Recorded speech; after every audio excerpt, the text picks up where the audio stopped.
Welcome to World Travel Made Easy with Itinerary Boss, the podcast for busy professionals who want to plan unforgettable trips without the stress. If you're craving adventure, relaxation, or cultural immersion, but feel overwhelmed where to start, this is the show for you. Each week, we dive into travel tips, expert strategies, and actionable advice to help you save time, money, and hassle while helping you design your dream trip. From group getaways to romantic escapes to adventure packed journeys and budget friendly tips, we cover it all. I'm Ross, your host and travel enthusiast, with over a decade of experience balancing a demanding career while also planning trips to over 25 cities in Europe, all over the US, Central America, the Caribbean, and beyond. I've mastered the art of stress free planning, and I'm here to help you do the same. If you love what you hear, don't forget to follow the show, leave us a review, as well as share it with a fellow traveler. I want to make your next adventure the easiest and most memorable yet. Now, on with the show. Welcome back to another episode of World Travel Made Easy with Itinerary Boss. On this week's episode, I'm excited to have on Robin Sachs Frankel from Forbes Advisor to really dive into points and miles. How's it going today, Robin? It's going great. I'm so happy to be here to talk to you. Yeah, thanks for hopping on, and really Anytime. excited to have you on. I know you're coming fresh off of CardCon, which is big in the points and miles space, but would love just to learn a little bit more about you, your background, and everything. Sure. So I'm fresh off of CardCon, and so I'm a little bit brain dead and working on my coffee, which is next to me. But I've been with Forbes Advisor for 5 years. I'm a credit cards writer and editor, so I cover all things credit cards as well as credit and debt and points and miles, which is really cool. And on a personal level, I use a lot of points and miles to travel with my family. And once I started writing about credit cards a decade ago, I was like most people in America who I was like, oh, credit card is just something you use to pay, when you're checking out the supermarket or you're making a big purchase. I didn't really understand anything about points and miles. And then all of a sudden, it was like a door opened when I started covering credit cards. And I was like, oh my gosh, I can take travel almost for free, or I can do stuff as a family of four that before I never thought I could afford. So it's been um, amazing for me. And I really try to share it with people in my immediate circle, not just professionally, that it doesn't take much to learn a little bit to get a lot, right? Like, I'm not taking my family of four to the Maldives, but I am taking my family of four to the Keys, or I am taking my family of four to Tulum, Mexico, which I did last thing, like stuff like that. It doesn't have to be scary.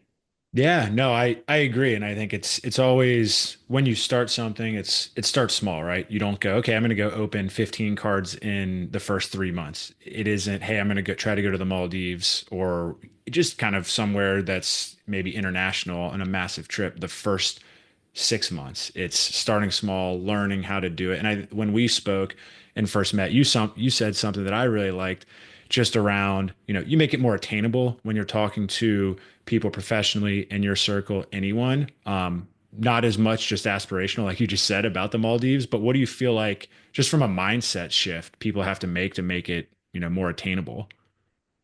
So I think people get I'm speaking broadly, obviously, not to people who are already using points and miles and understand it, right? But the people that I interact with, and most of my friends on a, daily basis, they think they have an Amex Platinum card, which they do. It's so many of them. And they're like, oh, I have the Amex Platinum. It's great. I can get in any airport lounge. I was like, but that has terrible rewards earning opportunities. So you're basically paying for lounge access, right?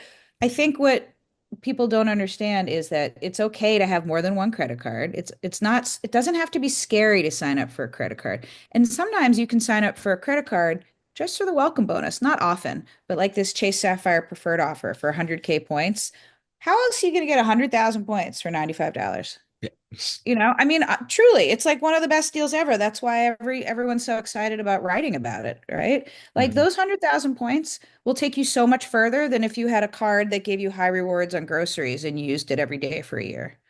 So it's hard for people to wrap their minds around that. I talk to people a lot about stuff like even if you don't want to track points and miles, you should always go on Rakuten to buy stuff and just get cash back. Yeah. Never mind the membership rewards. That's like an advanced Hmm. strategy, but just do some basic things and enhance your spending, right?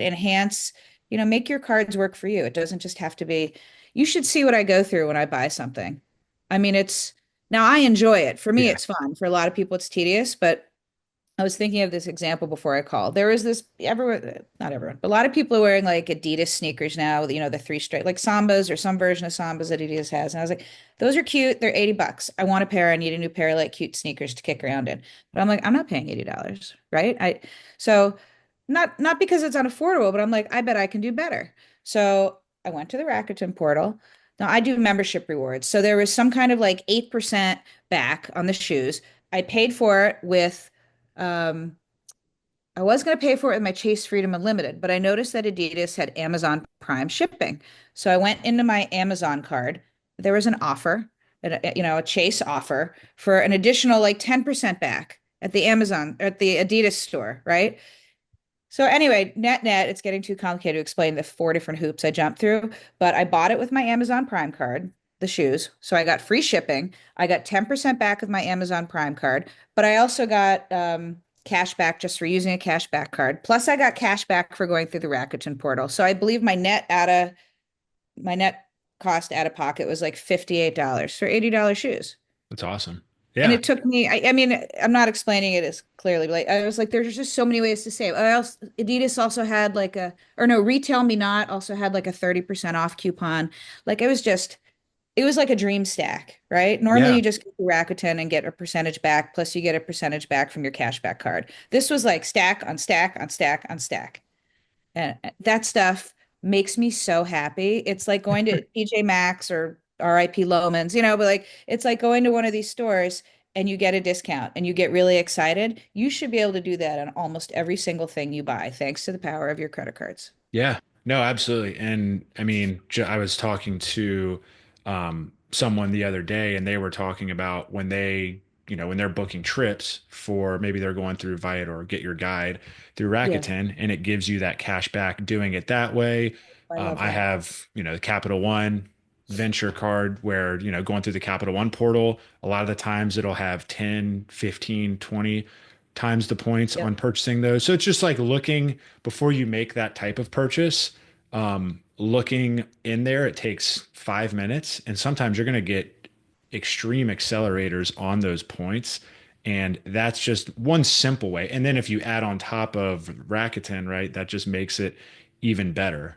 So yeah, it's just taking kind of that, if you have the cards and then using those and then getting those types of bonuses. I mean, those are huge. And yeah, and like you said, welcome offers are a big thing, and that's that's how you rack up a lot of points. And one topic that in question I always get asked, and I think you're the perfect person to answer it, is is opening a bunch of credit cards bad? And also, like, will that ding my credit? Like, those are the common objections and kind of myths that a lot of people hear and think about because they have sometimes the Dave Ramsey of I debts, don't know. all I debt is mean, bad. right. So there's no one right way to finance well, right? There's Mhm. a lot of ways to do your finances bad and Yeah. like racking up credit card debt. There is Yes. no benefit to that. And there are people who think that they should carry a hefty balance on their card and they think that that'll help their score. And if anyone learns anything listening to this podcast, please don't carry a balance on your credit cards. It's super expensive and there's no benefit to your score. Opening a lot of credit cards is not necessarily bad. You just have to be a little bit strategic about it. If you go from owning one credit card and all of a sudden you're reading some travel blog or listening to your podcast or anything, and you say, oh, well, they're saying credit cards are good. I'm going to go open 5 or 6 credit cards. That's terrible. That signals to lenders that you're in some kind of financial distress because you suddenly need so many lines of credit. But I open 2 to 3 cards a year. My credit's great. My credit is over 800. I mean, it depends which scoring model you're looking at and which app you're signing in through, whatever. But before I opened the Chase Sapphire Preferred, my FICO score was 806. Could be better, but it's still pretty good. I'm pretty Yeah. excited Yeah. about that. Once you hit 800, you're like, yeah, Yeah. I have a lot of credit cards. And then I opened the Chase Sapphire Preferred and it dropped 3 points. In 6 months, it'll go back up again. Yeah. Um, but that was like, oh, good. I have a real life example for how much opening this new card is dinging my score. I don't know if it dings someone's score differently for every person, but your score is never going to drop 100 points when you open a new card, unless you take that card and charge it up to the maximum, Yeah. right? Yeah. And then actually, maybe that's why mine. No, I'd probably just drop from the inquiry because I did make a big charge on my new Chase Sapphire Preferred so I could get the welcome bonus. Hmm. But I believe relative to all the lines of credit I have open, it wasn't so bad. I'm kind of skirting around your question. Um, Opening credit cards is not bad. It just has to be done cautiously and mindfully and not too many at once. And you have to be really careful not to look at it as a license to spend. Like you Hmm. should never go for a card with a welcome bonus unless you're confident you can pay that off immediately. Hmm. Um, and it doesn't really hurt your score. If anything, having multiple lines of credit available, as long as you don't have a high balance on it, will help your score because it means your overall credit utilization will be lower. So, for example, if I have one credit card and I have $1,000 limit and I charge $500 on it, I'm using up 50% of my available credit. That's a lot. If I have two credit cards for $1,000 each, I have my total credit limit is $2,000. If I 500 on one card, that means I'm now using only a quarter of my available credit, right? So if you have multiple credit cards, you have much more available credit. Therefore, whatever you charge will be a smaller piece of the available pie. That's lower credit utilization. Yeah, no, that's perfectly answered, and it's that's helpful for people to get a general overview because I think a lot of people think, oh, if I only can have one credit card, or I don't want to have any. I just want to use my Yeah, debit card. And no, I agree. I think the biggest takeaway, like you said, is there's so many different ways financially to budget, and if you have those bad habits in place, you probably shouldn't be getting into points and miles yet. It's correct. kind of the first thing is getting that in order, understanding how to do that. And then once you have that, this is a way, if you like to travel, to, utilize different strategies. The first rule of earning points and miles through credit cards is do not carry debt on your credit cards. Yeah. And for anyone who's listening, and the reason for that, which is hard for people to understand, is that you'll only ever earn single digit rewards on a credit card, whether it's 2% cash back, 5%. I mean, occasionally through an issuer, you might earn 10% cash back. Even if you're earning 10% rewards, credit card interest rate is always double digits, 20 something or higher. It's Hmm. very rare to get less than that. So why would you earn 4% back, but then pay 21% in interest? Yeah. It it just doesn't make sense. But it's hard for people to visualize because it's not like a ledger sheet where you see it Hmm. happening in real time.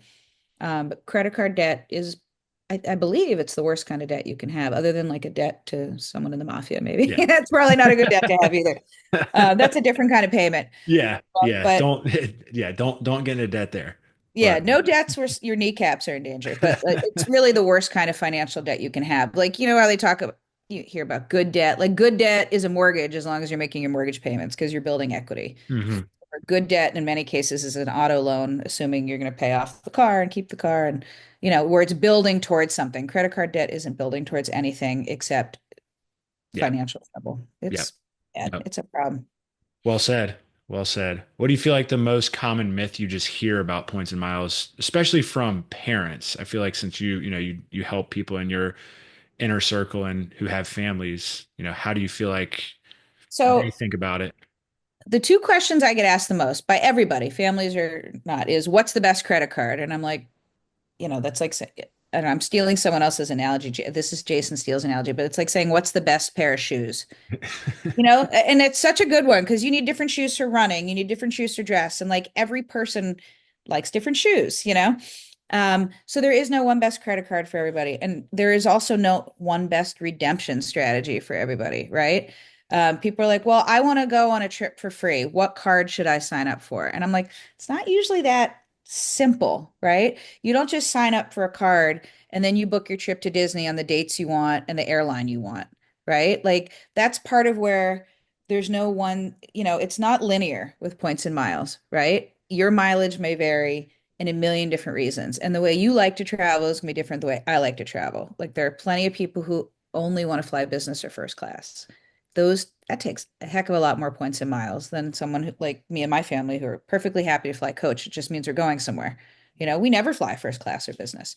So I think the challenge I have in talking to people who see all these aspirational posts, or maybe they just see me traveling with my kids and they're like, wow, that's so cool. Robin and her kids went to Mexico and they went to Alaska, you know, is that they're not going to be able to do that with just one credit card bonus. Hmm. It has to be like an accumulated strategy over time if you truly want to pay for your airfare with points and all your hotels with points and maybe something else. It's you gotta work at it a little bit. It's not just a one card magical portal to the adventure of a lifetime.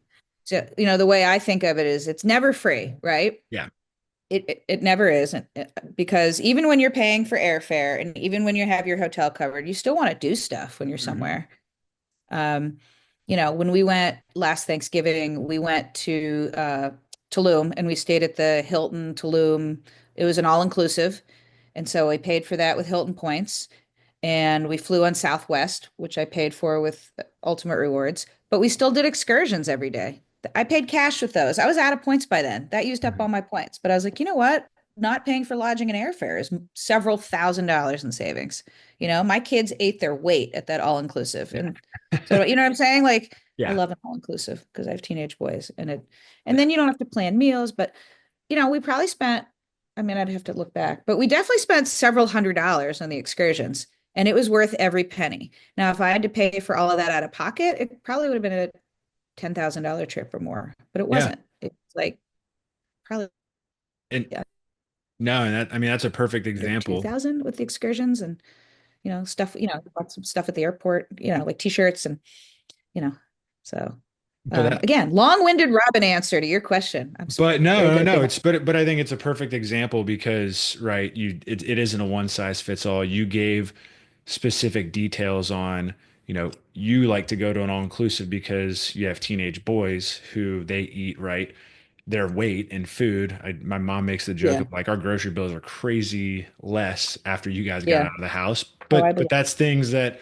right, our travel styles at the moment might be a little different because I have to cover for two and you have to cover for four. So like Right. building up that strategy, like when we go, like when we went on our honeymoon, it was most of the hotels and the airfare was paid for, but like you said, excursions, food, like those were more of our costs. But Right. we were safe. But we wanted, since we were going halfway across, pretty much all the way across the world, we wanted to fly in business because we wanted to be comfortable.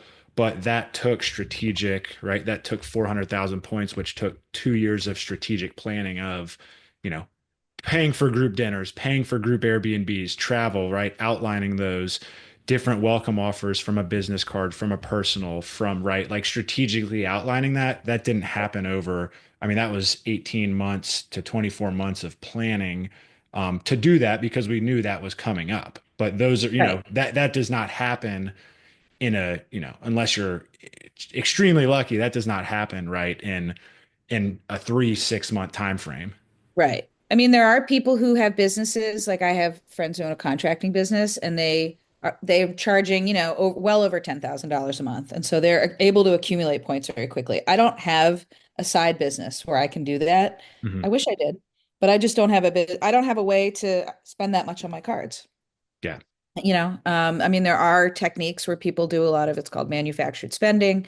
Um, that is not something that I am heavily into, right? So Mhm. my accumulation of points and miles is primarily from welcome bonuses, 2 or 3 cards a year, and everyday spend. Yeah. No, I mean that's probably what most people will be doing, right? If they're trying to get in to the points and miles game. And yeah, I mean the business owners that I talk to a lot of the times, either they're using debit cards and they're trying to figure out which ones to use, or maybe sometimes they're using the wrong card and they're like, hey, I am starting to spend more, I am starting to grow my business. Like, what are the better cards to get? And Well, not debit cards. They're yeah, not going to no. business credit that way. Yeah, Yeah. yeah, no, Um, exactly. And speaking of bad redemptions, what do you feel like are like the worst ones that you see and you tell people to shy away from when getting started out?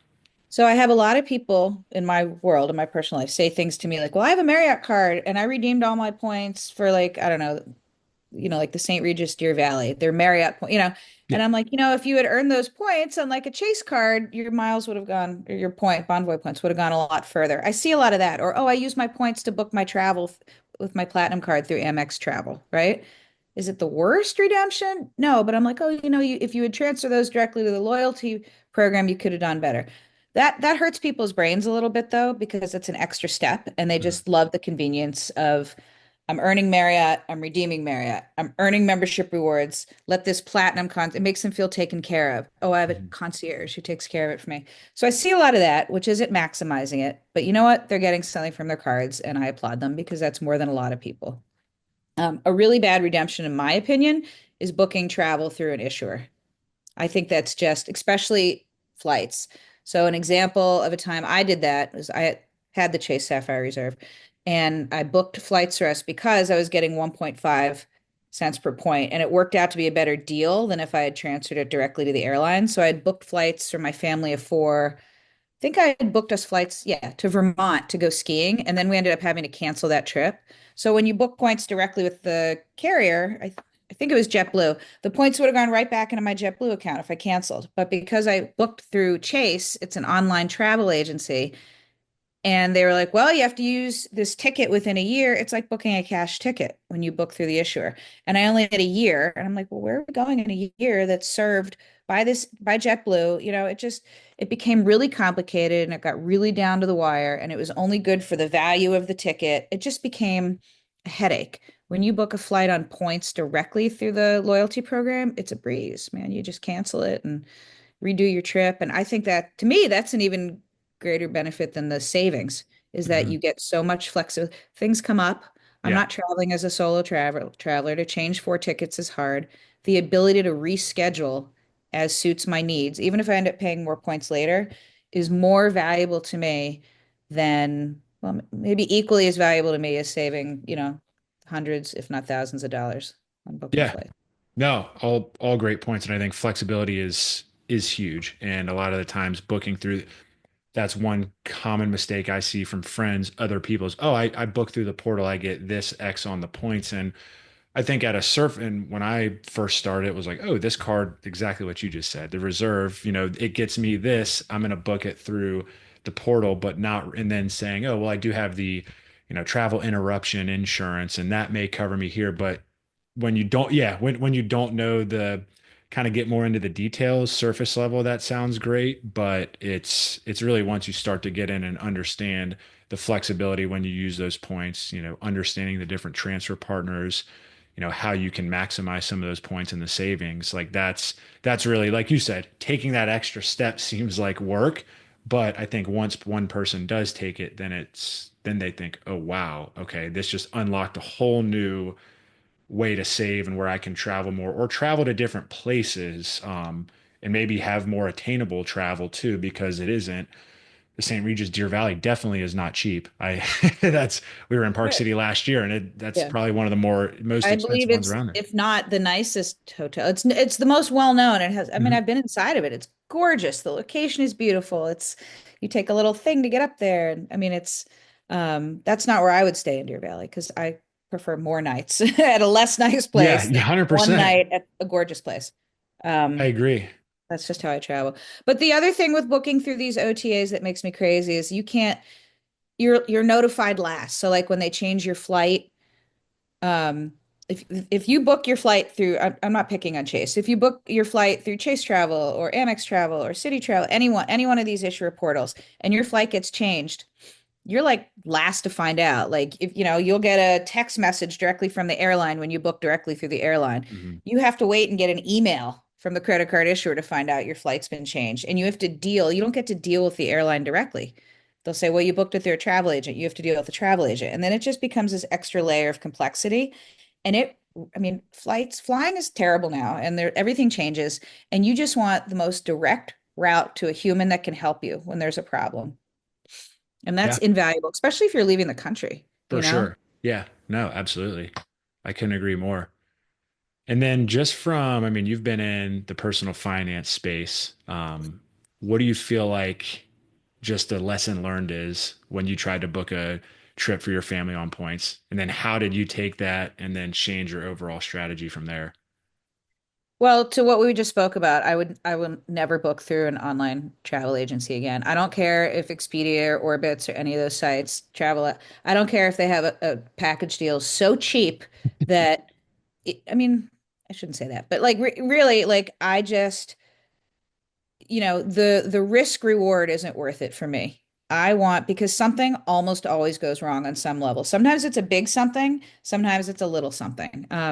Sometimes you're not making your connecting flight, and then you'll lose out on a chance to make another flight because you booked through an online travel agency and you have to wait for them to get back to you. Um, so I like more control than that, especially when there's connecting flights because Yes. I have I can't even tell you how many times we have not made a connecting flight and then you're in panic mode because you're taking a cruise, right? I mean, we've done this the last 3 years, we've gone on cruises and there's always a connecting flight. Like we did a cruise to Alaska, we had a connecting flight that we missed. We did a cruise in Europe and we almost missed our connecting flight. I mean, just the panic Hmm. and know that you have a to know that, oh my gosh, there's another layer to trying to find my flight is just not worth it. It's a trip ruiner. You spend like 2 days like trying to decompress after you miss a flight. Yeah, no, those are, I mean, I'm glad you shared those examples. And I think as you were talking, my mind just went to connecting flights, especially when you're going internationally or somewhere far away, that then you have, if you have something, you're not just going to the destination, you have that cruise that is, right, that's your Right. It's trip. not the journey in that Yeah. case. It really is the Yeah, destination. yeah, exactly. So it's those type of things that it's already hard enough where you're having to change your flight, but then trying to call someone, them try to figure it out. They aren't the experts there. They can't get you on that flight. Like that's a great that's a great point. So I'll give you a glorious example of like why. Okay. So we went with another family to Alaska last year on a cruise. I live in South Florida. There's no direct way to get there. And the ship was leaving from Seward, Alaska, which is about an hour, I believe, an hour and a half north of Anchorage. So we had a connecting flight in Houston. Never fly through Houston in the summer. Apparently, they're known for having thunderstorms. Everything is delayed. Everything's a mess. Um, in line, finding out our flight was canceled, there was a United rep who was also flying, who was able to pull up on her phone, and she got us on new flights with another stopover. Somehow we made it. Thank you, United. Somehow our luggage made it. We made it to Anchorage at night. And then the next day, we made it to our scenic train, which was part of the thing to get to Seward. We were good.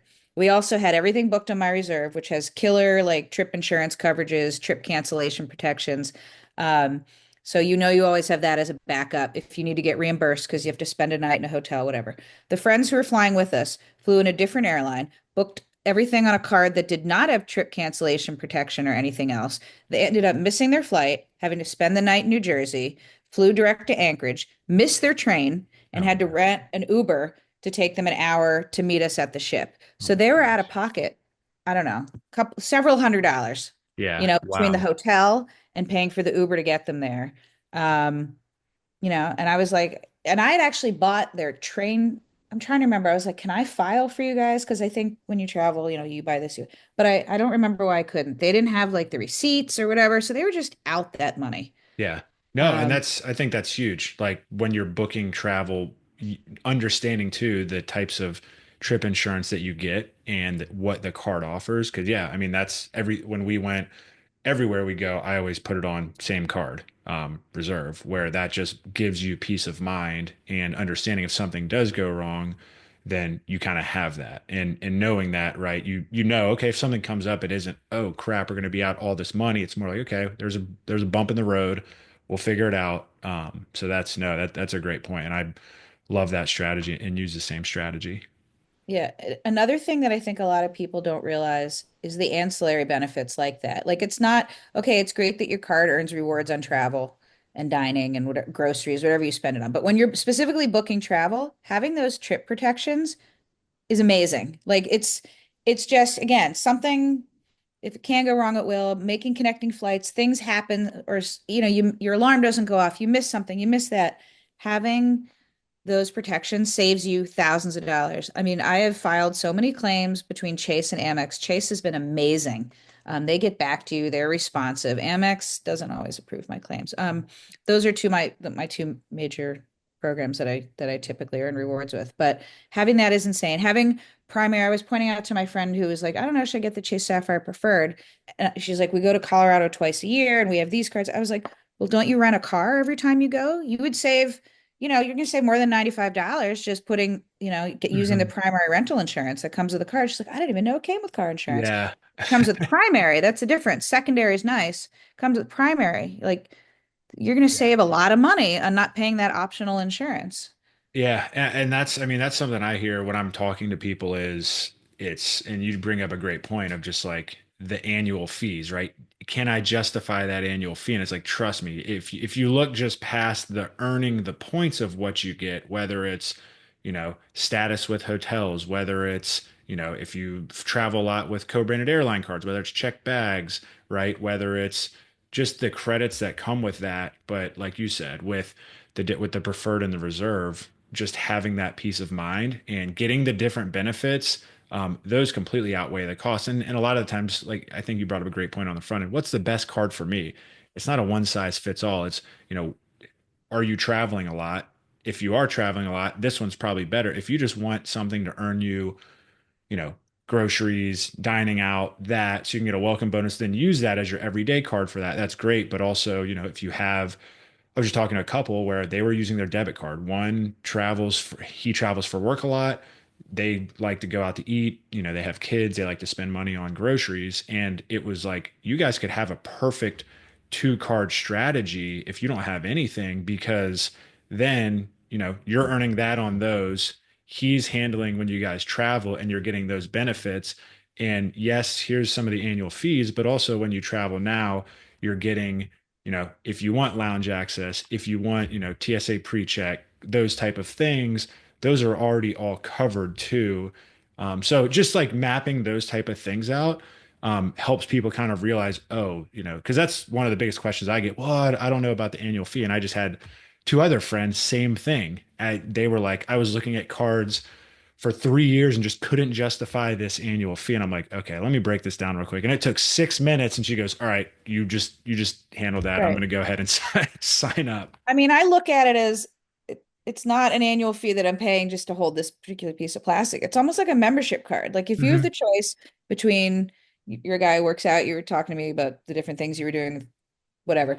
If you have the choice between joining a really nice gym that, in addition to the exercise facilities, maybe also has a spa and a sauna and a whirlpool and all these other extras, wouldn't you pay a little bit more for that gym than a bare bones gym that just has weights and maybe it's not cleaned as regularly as the fancier gym? I mean, some people say no, some people say yes, but that's how I look about having a fancy credit card. I'm getting a lot of value out of it that exceeds my ownership cost. Yeah, no, perfectly said. Yeah. I mean, But I'll give you an example of a card that is not for everyone, but has been so wonderful for me is the Hilton Aspire. That's a really expensive card. Um, I'm going to get the price wrong. It's around $600 a year, right? It's a really expensive premium card. However, I travel with my family once or twice a year on bigger trips. And every single time I've been upgraded to like amazing rooms. So when we went to Tulum and we stayed at the all inclusive, I booked the cheapest room on points possible. It was a room with two queen beds, one bathroom, two teenage boys. I'm by far the shortest one in my family. We're not fitting in those beds. Um, I got there as I'm a diamond member. Can you please upgrade me? And they did. And we got ended up with a massive suite. I mean, I was very persistent about it. They're never going to say yes, but I'm like, I'm a diamond member, and I know you have these rooms available because I looked online and there were still rooms available to book. If they're sold out, they're sold out, yeah, but they usually aren't. And you're guaranteed. I think Hilton Diamond also guarantees your room within 24 hours. Um, so I knew they had rooms. And so they upgraded us and it changed our whole travel experience. We had a two-bedroom suite with two bathrooms, like two balcony. I mean, we had a little table to sit and eat, so we were getting room service, and it made the trip really special. And yeah. that's happened to us when we went to Jamaica. We got upgraded to this like massive room. And maybe I'm just lucky or obnoxious or then just want to get rid of me at the front desk. I don't know. But without the diamond status, I wouldn't have those experiences. And the Yeah. card has a bunch of other perks too, but that's really it for me is those room upgrades. And I was just talking to someone else who was talking about same card. And I mean, it's not just the room upgrades, but it's right. Like that made your family trip, that made your memories now even better. Right. And he was So talking much about how better. he got upgraded in Paris to like the Eiffel Tower suite. But I think it also, but it and his parents still talk to this day, which then now, now they're opening cards to then travel because, they realize, oh, this is pretty cool. But, it just goes, but also something that you said too, it just takes an ask, and it takes like that one extra step of, okay, I know we have this room, but let me see, if there are rooms available, right? I'm going to ask at the front desk, and I'm going to kind of know and say, oh, hey, by the way, look, I know you guys have rooms, and just having that status, you aren't using that right off the bat and demanding, but you're going in and and you're just using that as, hey, I know there's rooms available, I'm going to keep this in my back pocket. And that's something that works. For example, when we were on our honeymoon, we paid cash for this place I was telling you before we started recording, but we couldn't make it to the PP Islands because we, weren't able to make it into Phuket the night we were supposed to make it into. So it didn't make sense with our itinerary to go.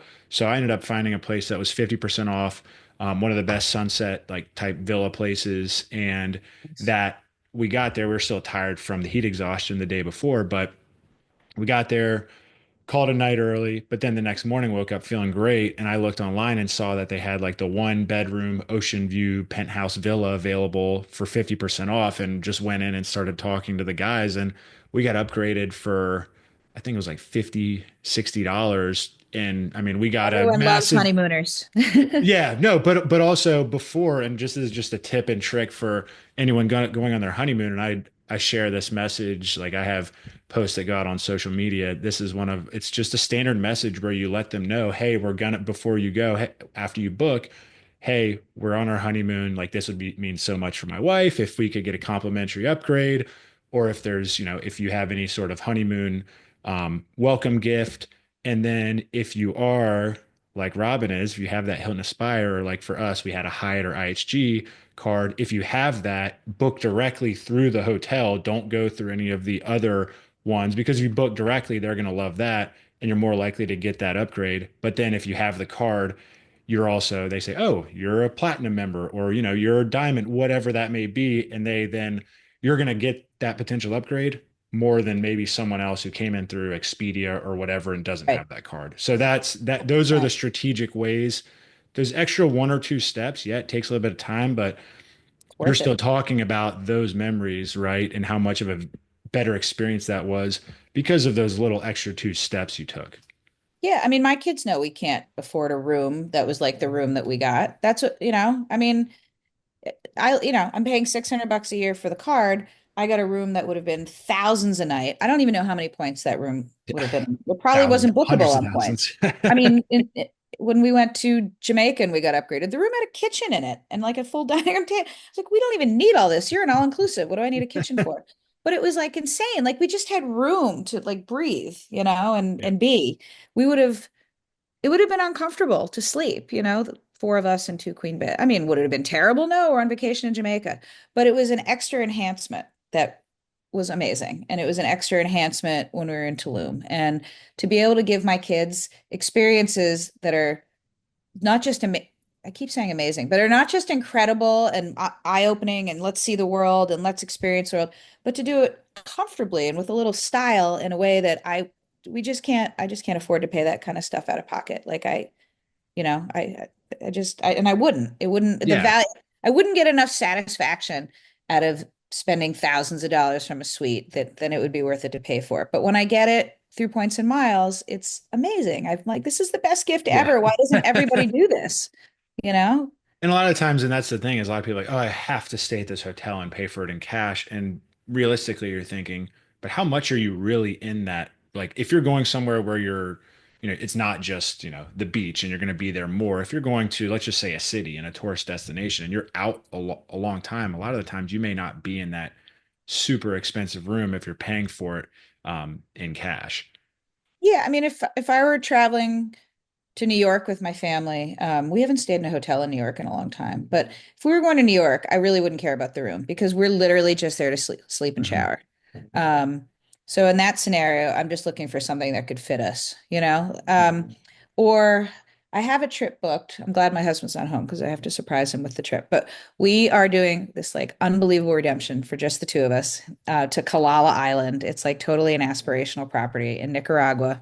And I booked it's a Hilton property now. I think it used to be owned by Hyatt, and it's 150K points a night, but the rooms go for like 2,500 a night and over, and it's an all inclusive. And you have to go to Managua and then take a little plane and then take a little boat. And there's only I think like 12 rooms in this whole. I mean, it's an experience I've never had. We didn't go on like a super luxe honeymoon because we got married later in life, whatever. Anyway, so we're going on this, and my point is that we have to spend the night in Managua the night before, and Managua is very inexpensive, so I'll pay cash, or actually, I will almost pay cash because it's like $85 a night for a room. But I have a $50 credit with my Chase Sapphire Preferred, so. But There that's a you go. scenario I'd pay cash. If it's under $100, I'm not going to waste points on it because the value in redeeming those rewards probably isn't worth it. I mean, I always try to get more than 1 cent per point in value. I try to Hmm. get, at least 1.5 cents, if not more. Yeah. So No, it's not a good value. I'm not going to waste points on it. no, for sure. I've heard great things about that. I've seen it, and yeah, I've seen it. It definitely seems Oh my aspirational, and gosh. I'm excited to see the pictures and everything that you share. That. I'm not that kind of traveler at all where I make redemptions like that, but my kids are old enough that I don't need a babysitter. I don't need to like sweat that. Um, and it just seemed like too good an opportunity to be true. It's really, really hard to get a room there. And I used, there's all different tracking tools you can use to see when a room is available. And so I put in dates this summer that I knew would be a good time for us to travel and with my kids' schedules. And it popped up. And I was like, I have the points. What's holding me back? Nothing. Like, oh my gosh, I have to do this. And I am in South Florida, so it's not flying halfway around the world. It's Mhm. a 2.5 hour flight in Avianca. So, That's awesome. um, yeah, I'm Excited ready. for you. I'm I've excited for never your I've husband. never done anything this stated anywhere this aspirational. So I'm very excited. I'm excited to hear your husband's reaction. That's a good thing to I come never home tell them to. about trips until the last minute. I'm kind of famous for that. You I'm gotta, not well, really you're gonna be like, hey, go listen to this podcast that I did, No, and no, no. You know what? We're wired. I mean, I love him dearly. He's a perfect player too, because he does not he leaves everything to me when it comes to travel and points and miles, and he's just like, "Oh, I got another card in my name." Um, and he has the stuff that he takes care of, but yeah, he it's better if he doesn't know too far in advance because he is probably a more nervous traveler than me, and so okay, he starts worrying about, stuff. And okay. so So I'm coming yeah, up, you I'm cram not it a at the very worrier. end. So he's like, I don't have time to worry about this. I'll just show up. I mean, I'm not a laid back human being, but I'm not a worrier. I'm not like, well, what if this happens or that happens? I'm just like, let's see what happens in the moment while we're traveling. Because to me, just the fact that I'm on an airplane going somewhere is exciting. So anything that happens is part of the experience. Experience. But yeah, and Yeah. you're planning it. You have, and I think that's one thing just outside points and miles, what, traveling a lot of the times people just think about the what ifs and and just like I don't want to do that because of this and I can't because of this, and it's just like sometimes just take one trip, see what you like. Maybe going just somewhere domestically is totally fine for you, maybe going internationally, but it's like just try it. If you don't like it, what's the worst thing that happens? You went somewhere new, you had a good time, and like if you do a little bit of research prior, you'll set yourself up for success. But I mean, trust me, I've made so many mistakes, especially planning trips in 20s for groups of guys. Like, but you learn, and those are funny Yeah. moments of just like, remember this, where we had to run here and it's just like those are the things that help you just continue to get better as you get older. And then if you start having kids, right, then you can travel. And that's the biggest thing that I hear from a lot of people my age and who are just starting to have kids is like, oh, well, now we have kids, we can't travel. And it's like, no, It's not that's true. not the case. And that's one of my favorite things about bringing people who have kids on who have done it. It's like, no, I want you guys, everyone, guys and girls, to listen to experts who have done it and who can make it attainable. Yeah, you may not Right. take your kids to the Maldives, but if you want to go on a trip, trust me, there's strategies and different ways to do it. You just have to, you know, take that extra step, like you said. Right. So we didn't do a lot of travel with my kids when they were really little because they were terrible sleepers. So a lot of it depends on what kind of family you have. And it's when we had to do trips because it was like a wedding or some celebration or, it was pretty terrible because again, my kids didn't sleep. So it wasn't worth it for us to take them on a big vacation other than to like Disney. Hmm. But, they're not little anymore. They're teenagers. And it is just I get so much more joy out of seeing them experiencing the world than I actually do on the trip. Like seeing them exposed to stuff. I mean, and they're adventures. We're not like go and sit on a beach when we travel. My husband and I would probably like to do more of just the vegging, but they want like action, they want Hmm. like zip lining and um going, diving off cliffs into cenotes and mushing with huskies in Alaska, and we did a helicopter. I like they want that stuff. And they're old enough that they can do it. So I think a lot of people just get afraid of what could go wrong when I'm traveling with my kids. But the kids, I mean, what's really going to go wrong? Like, You, something could go wrong traveling to Disney World. Something could go yeah, wrong traveling, an hour away. So I think it's just be bold, do something different, even if it is just traveling within the country. I just think it's so important to leave your zone. I agree. And if for listeners, if you want to check out a recent episode we did with Tony Perkins, that is you'll if Tony's you think things Tony's can go wrong, trust nuts, me, man. she I is. know, but she does the most amazing zany things with her Yeah. kids, and they just go along for the ride. And I've Mhm. noticed that my kids are better travelers than probably me and my husband, because we're worried about their comfort, but they're just Mhm. like, oh, okay, we sit in the Yeah. airport for 6 hours. That's cool. Oh, we're in a lounge. That's even cooler. Like, Yeah. it doesn't bother them as much, because I think as it bothers you when you're an adult, because you're like, oh man, this didn't go perfectly. But there is no perfect, right? I mean, it's Yeah. nice when all your connecting flights work. That's probably the biggest thing. If you get there and there's no delays, no missed flights, like and you get there on time, like that's Yep. probably As good that as it sets your gets. trip up, and then the rest, you gotta roll with the punches. I know before we hopped on a recording, I told you about our honeymoon where we had to go to the Chiang Mai hospital and get some IVs and missed a flight and weren't able to go to PP Islands, but found there was a silver lining. And that's what we kept saying. We're like, you know what? Maybe this is the silver lining, and had an amazing place we stayed at. I ended up getting sick in Bali, and, Sorry.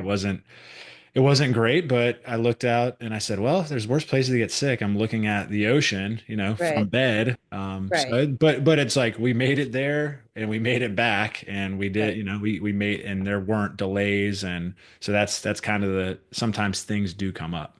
I mean, you weren't sick on the plane, Yeah, exactly. That terrible. That would be terrible. Yeah. So we were able And to I get, had a kid, when we did our Alaska cruise, my kid got the flu on the Alaska cruise, one of my kids, and he spent a day throwing up, and I stayed on the ship with him, and everyone else got off and did their excursion with like electric bikes, and I stayed him. I wasn't going to leave him. And he missed a day, but you know what? He doesn't look back on that trip and say, I missed a day being sick. He's like, I went on an amazing yeah, trip. exactly. And it was an amazing trip. And sometimes you get sick and it happens. And he was so tired, he slept the whole flight home. He did a lot better than the rest of us. Yeah. So, um, but yeah, I mean, it's just good to get outside of your comfort zone. It's good in this world that we live in, which is so diverse and so full of different experiences. The more you see in the world, whether it's international or just, in the United States, the more you can appreciate different perspectives and different viewpoints and different ways to live. Yeah. I think that's really important too. And that's definitely why it's so important to me that my kids travel.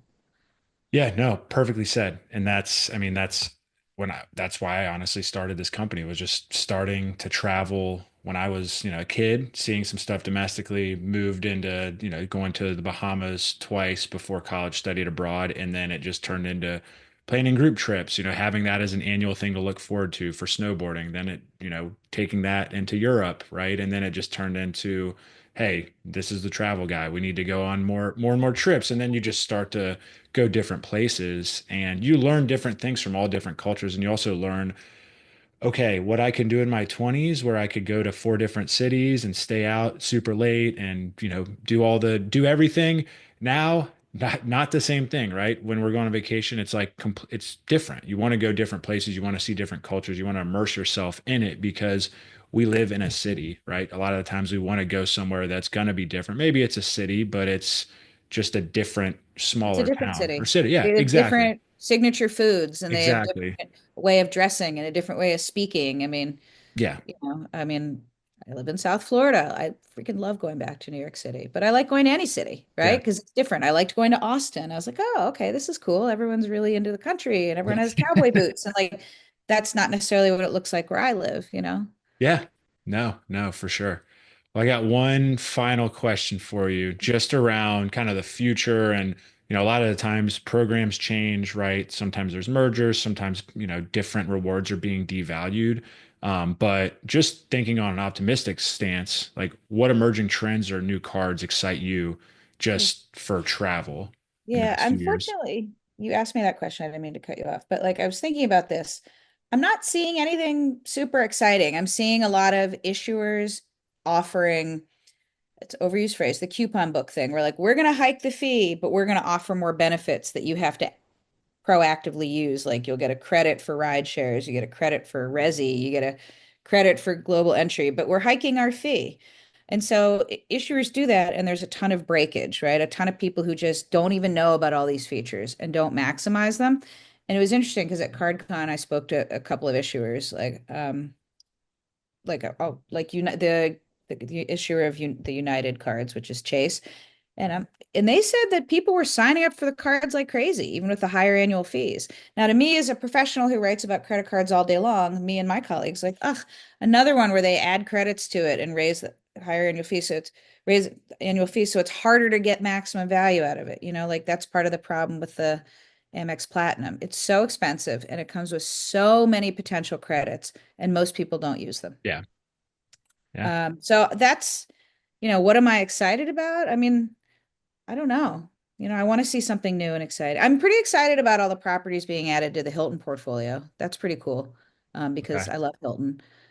So that provides more opportunities for me to redeem my points. But I'm not seeing any features that I think are amazing that issuers are. I mean, people are adding cell phone insurance. That's always nice. Hmm.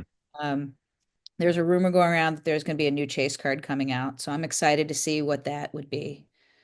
Um, but I think that, it's expensive to issuers when people maximize their points and miles, and they're slowly catching on. So I'm like, that's why I want to take as many trips as I can while I can, Yeah. while I still have the juice for it. But one thing that I am excited about that I learned about, and I'm not shilling at all, but Frontier has launched this companion pass deal. So if you have platinum or diamond status with the airline, you can bring a companion. It's like kind of like the Southwest one, Hmm. but you don't have to earn it through points. You earn it through platinum or diamond status, and you can bring a companion with you anytime you want, as much as you want in the year you earn it and the following year, and you can change your companion anytime you want. Stuff like that or the Southwest Companion Pass are a killer value for families. I should have mentioned that a while ago. I know we're Yeah. running out of time. No, for sure. And when I first learned about the Southwest Companion Pass, I started looking, okay, but out of Charlotte, it's just there's just not a lot of good flights. When I lived Yeah. in the DC area, we would drive up to BWI because, there were better values, but like that would make more sense. But from here, it isn't as good of a hub. But I think for a lot Right. of families, sometimes it may make a lot of sense. But that's cool to know about Frontier. I did not know about that. And They it's they announced the perk back, I think, in December, but just recently became live. And if I lived in Denver, I'd be all over it. I agree. I have family who lives there, so Look I need to into it. tell them. Well, I really enjoyed chatting with you. This was great. Thank you Yeah. so much for having me. Yeah, thanks for coming on, Robin. This was super helpful. My Very pleasure. valuable. I love the concrete examples more than just the hey, yeah, this is what's going on in the points and miles world because it helps people see like we talked about at the very beginning, it's not just the aspirational stuff that you get hit with on social media where it's like, well, now I'm overwhelmed. I have no chance of doing that. It's the attainable stories, right? And strategies of, hey, just start small and over time, right? You're going to come up with what makes the most sense for you. And that's the goal is to make travel more affordable, more attainable. And Attainable. yeah, exactly. And Anyone, it's, if I can do it, anyone can do it. It's not just because I work in credit cards. It's because I've experienced redeeming. yeah. And And you connected me with Danny Safran and he's oh yeah, yeah, and we did a recording, and the first thing I said is like right off the bat is, "Hey, Danny, give us your background. I know you work full time, property manager." He's like, and then he just kind of went into everything, how he got started, and it just shows, right? It just took a little bit of research, and then he was hooked, and the rest is history. yeah, But there's some cool use cases that are very relatable for people. Like if you want to go to big sporting events, right? Like yes, the tickets are going to be pricey sometimes, but if you can save thousands of dollars on those hotels or flights, then Peak like times, that, yeah, it makes it more attainable. So there's always different types of use cases. And I think a point to end on is it's not a one size fits all. 100%, 100%. Awesome. Well, really appreciate you coming on. For My pleasure. listeners, appreciate you tuning in. If you could share this with a family or friend who wants to travel more, that helps us grow the show. And if you think we deserve a 5-star review, make sure you give us a 5-star review wherever you get your podcast. And appreciate again everyone again tuning in, and we'll see you next.